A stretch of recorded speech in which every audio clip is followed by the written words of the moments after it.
అడవిలోకి సింహం వస్తుందంటే ఘోర మృగాలు సైతం భయపడి పారిపోయినట్లు నేను ఈ జలారణ్యంలోకి వస్తున్నానంటే ఈ పిచ్చి జలం మొత్తం భయంతో వణికి వణికి సస్తారు. అలాంటి మహాక్రూరుడు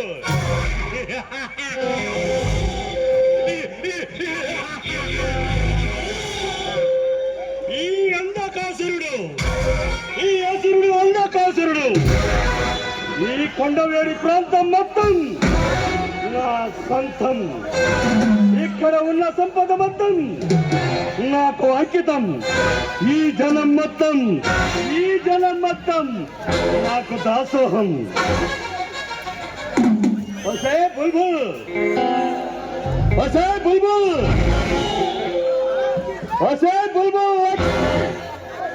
ఎక్కడ ఉన్నావే?